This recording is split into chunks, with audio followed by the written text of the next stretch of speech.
Cross voting అక్కడి parliament అభ్యర్థుల గెలుపు ధీమాను కలవరపెడుతోందా? సైలెంట్ ఓటింగ్ వారి అంచనాలను తారుమారు చేసిందా? పార్లమెంట్ ఎన్నికల పోలింగ్ అనంతరం ఆ అభ్యర్థులు ఎవరికి వారే లెక్కలు వేసుకుంటున్నారా?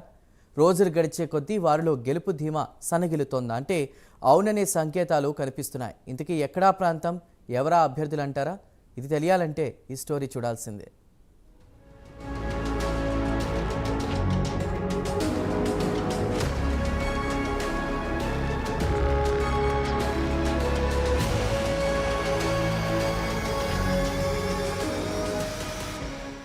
జహీరాబాద్ పార్లమెంట్ నియోజకవర్గంలో ప్రధాన పార్టీ అభ్యర్థులకు క్రాస్ ఓటింగ్ భయం పట్టుకుంది.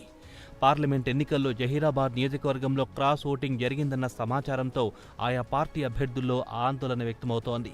మరి ముఖ్యంగా బీఆర్ఎస్ వర్గాల్లో ఆందోళన ఎక్కువయ్యింది. జహీరాబాద్ నియోజకవర్గంలో అభ్యర్థి ఎంపిక మొదలుకొని ఎన్నికలు ముగిసే వరకు బీఆర్ఎస్ వ్యవహార శైలి రాజకీయ వర్గాల్లో చర్చనీయాంశమయ్యింది. అసెంబ్లీ ఎన్నికల అనంతరం ఆ పార్టీ సిట్టింగ్ ఎంపీ బీబీ పాటిల్ పార్టీని వీడారు. పార్లమెంట్ ఎన్నికల షెడ్యూల్కి ముందు బీబీ పాటిల్ బీజేపీలో చేరడం బీఆర్ఎస్ను అయోమయానికి గురిచేసింది. బీబీ పాటిల్ వరుసగా 2 సార్లు హ్యాట్రిక్ కొట్టి జహీరాబాద్ ఎంపీగా విజయం సాధించారు. అనూహ్య రీతిలో బీబీ పాటిల్ కారు దిగి కమలం గూటికి చేరడంతో బీఆర్ఎస్ ఓటు బ్యాంకు చతికిలపడింది. పార్టీని నమ్ముకొని కొందరు, సిట్టింగ్ ఎంపీ బీబీ పాటిల్ని నమ్ముకొని మరికొందరు బీబీ పాటిల్ వ్యవహార శైలితో గందరగోళం సృష్టించింది. ఇలాంటి పరిస్థితుల్లో Zaheerabad parliament cross voting BRS పార్టీని కుంగదీస్తోందన్న ప్రచారం జోరుగా సాగుతోంది. సైలెంట్ ఓటింగ్తో బీఆర్ఎస్ పార్టీకి నష్టం తెచ్చే అవకాశం కనిపిస్తోంది.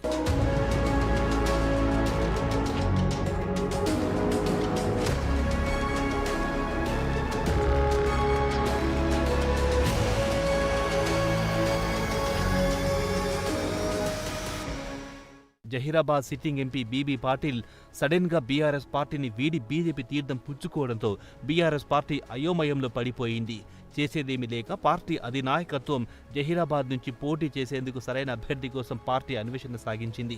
నియోజకవర్గంలో ఉన్న ముఖ్య నేతలు పోటీకి భయపడడంతో తప్పని పరిస్థితిలో నియోజకవర్గంతో సంబంధం లేని పార్టీ నాయకుడు గాలి అనిల్ కుమార్ను ఎంపిక చేసింది. ఆర్థికంగా బలంగా ఉన్నారన్న కారణంతో గాలి అనిల్ కుమార్ అభ్యర్థిత్వాన్ని ఖరారు చేసింది. అయితే మెదక్ పార్లమెంట్ నుంచి పోటీ చేయాలన్న ఆసక్తిని వ్యక్తం చేసిన అనిల్ కుమార్కు జహీరాబాద్ పార్లమెంట్ టికెట్ ఇవ్వడంతో ఆయన కూడా ఒకంత నిరాశకు గురయ్యారు. అప్పటి నుండి పార్టీ గెలుపుపై మొదటి నుంచి సందేహాలు వ్యక్తమయ్యాయి. పార్టీ అధినాయకత్వం ఈ ఎన్నికల్లో జహీరాబాద్ నియోజకవర్గంలో చేతులెత్తేసిందన్న ప్రచారం కూడా సాగింది. పోలింగ్కు 2 రోజుల ముందు నుంచి నియోజకవర్గంలో పలు సెగ్మెంట్లోని పార్టీ కార్యకర్తలు బీజేపీకి సానుకూలంగా వ్యవహరించారన్న ఆరోపణలున్నాయి. ప్రస్తుతం బీజేపీ ఎంపీ అభ్యర్థి బీబీ పాటిల్ కోసం కొంతమంది బీఆర్ఎస్ నేతలు కూడా పనిచేశారని తెలిసింది. మరికొందరు గాలిని లైట్ తీసుకుని సైలెంట్ ఓటింగ్ చేశారన్న ఆరోపణలు గుప్పుమంటున్నాయి. ఈ ఆరోపణలు పోలింగ్ సరళిని పరిశీలించిన అసెంబ్లీ సెగ్మెంట్ బీఆర్ఎస్ నాయకులను ఒకంత కలవరపాటుకు గురిచేశాయి. క్రాస్ ఓటింగ్ జరిగిన ఇలాంటి పరిస్థితుల్లో ఆ పార్లమెంట్లో బీఆర్ఎస్ డీలా పడిందని పుకార్లు షికార్లు చేస్తున్నాయి. జహీరాబాద్ పార్లమెంట్ స్థానంలో క్యాడర్ బలంగా లేని బీజేపీ ఒక్కసారి కాంగ్రెస్తో నువ్వా నేనా అన్న స్థాయికి రావడంతో అక్కడ బీఆర్ఎస్ వర్గాల్లో ఆందోళన వ్యక్తమవుతుందంట. ఏమైనా అసెంబ్లీ ఎన్నికల ఓటమి నుంచి గుణపాఠం నేర్చుకుని బీఆర్ఎస్ నాయకత్వం జహీరాబాద్ పార్లమెంట్ నియోజకవర్గం అభ్యర్థి ఎంపికలో తప్పు చేసిందన్న అభిప్రాయం సర్వత్రా వినిపిస్తోంది.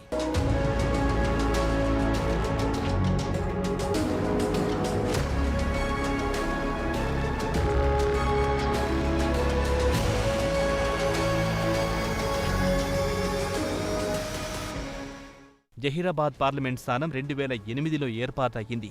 జహీరాబాద్ పార్లమెంట్ నియోజకవర్గంలో సురేష్ షెట్కార్ విజయం సాధించి ఎంపీగా పనిచేశారు. ఆ తర్వాత స్వరాష్ట్రంలో 2014-19 పార్లమెంట్ ఎన్నికల్లో బీఆర్ఎస్ పార్టీ తరపున బరిలోకి దిగి హ్యాట్రిక్ విజయం సాధించారు బీబీ పాటిల్. అయితే జహీరాబాద్ పార్లమెంట్ స్థానంలో మొన్నటి వరకు కాంగ్రెస్ వర్సెస్ బీఆర్ఎస్గా ఉండేది. కానీ ఇప్పుడు బీబీ పాటిల్ బీజేపీ చెంతకు చేరి ఆ పార్టీ తరపున పోటీలో ఉండడం, అదే సమయంలో బీఆర్ఎస్ తరపున నియోజకవర్గానికి సంబంధం లేని గాలి అనిల్ కుమార్ను బరిలో దింపడంతో బీఆర్ఎస్ కలవరపాటుకు గురవుతున్నట్లు సమాచారం. దీనికి తోడు క్రాస్ ఓటింగ్తో గెలుపుపై ధీమా సన్నగిల్లిందని టాక్ వినిపిస్తోంది.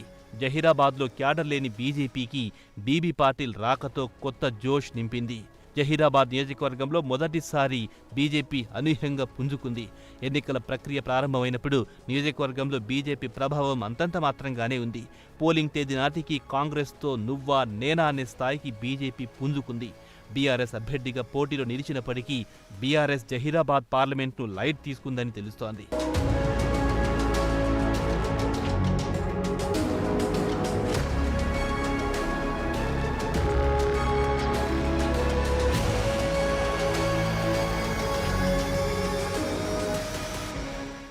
ఈ క్రమంలో బీఆర్ఎస్ విఫలమయ్యిందనే ప్రచారం సాగుతోంది. పోల్ మేనేజ్మెంట్ చేయడంలో బీఆర్ఎస్ అభ్యర్థి గాలి అనిల్ కుమార్ విఫలమయ్యారని ఆ పార్టీ వర్గాలు విమర్శిస్తున్నాయి. పలు అసెంబ్లీ సెగ్మెంట్లోని బీఆర్ఎస్ శ్రేణులు బీజేపీ అభ్యర్థి బీబీ పాటిల్ కోసం లోపాయికారి ప్రచారం చేసినట్లు తెలుస్తోంది.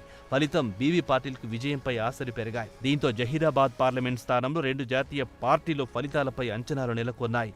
అటు కాంగ్రెస్ అభ్యర్థి సురేష్ కుమార్ సెట్కార్, ఇటు బీజేపీ అభ్యర్థి బీబీ పాటిల్ ఇరువురు గెలుపుపై ధీమాతో ఉన్నారు. చూడాలి మరి జహీరాబాద్ పార్లమెంట్ స్థానంలో ఎవరి గెలుపు ధీమా నెగ్గనుందో.